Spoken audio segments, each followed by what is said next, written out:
परमेश्वर के दास भाई भक्त सिंह की यह किताब परमेश्वर के भेद, पाठ 18। यहेजकेल 1 अध्याय का 4 वचन।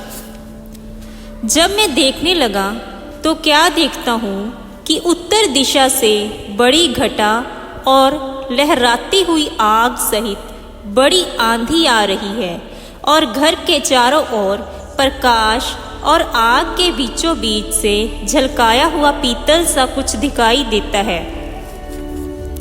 उत्तर वह दिशा को दिखाता है जहां से परमेश्वर न्याय शासन प्रकट करता है।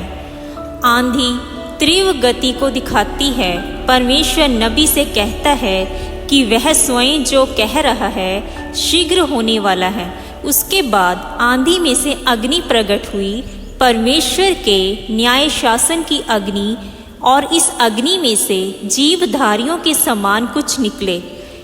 इन जीवधारियों के पांव सीधे थे, उनके पांव के तलवे बछड़ी के खुरों से थे और वे मलकाए हुए पीतल की नाई चमकते थे। बछड़ा परमेश्वर की सेवकाई का प्रतीक है। परमेश्वर का दास बनने के लिए यहेजकेल को सीधे पांव की आवश्यकता है, जिससे परमेश्वर की आज्ञा अनुसार सीधे मार्ग से वह सीधे चले। उसके मार्ग में किसी प्रकार का टेढ़ापन नहीं चाहिए। उसकी हाँ की हाँ एवं ना की ना होनी चाहिए।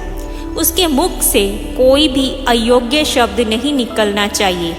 पीतल के पांव का अर्थ यह था कि जैसे हमारे प्रभु ने स्वयं अपने पैर से शैतान का सिर कुचल डाला, वैसे ही हम भी उसके अधीन रहने से शैतान को हमारे पांव से कुचलवा सकता है।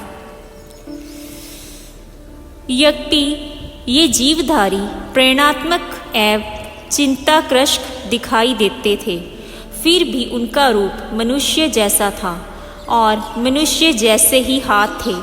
यहेजकेल केवल मनुष्य था, फिर परमेश्वर उसके द्वारा बड़ी सेवा कराना चाहता था।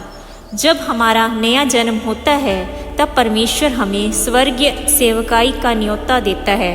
वह जानता है कि हम मनुष्य ही हैं। हमें भोजन, निद्रा और विश्राम की आवश्यकता पड़ती है तथा मानवीय शरीर की सीमाएं होती हैं।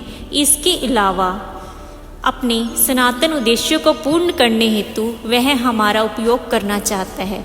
जब हम विश्वास से परमेश्वर की प्रवृत्ति में तथा उसके अभिप्राय के अनुसार कार्य में एक मन होते हैं, तब ही यह संभव होता है। उदाहरण के लिए प्रार्थना द्वारा एक मनुष्य से कितना कुछ सफल हो सकता है। जब मनुष्य प्रार्थना करते सीखते हैं तब संसार के सभी भागों में उसके द्वारा पराक्रम प्रकट होता है।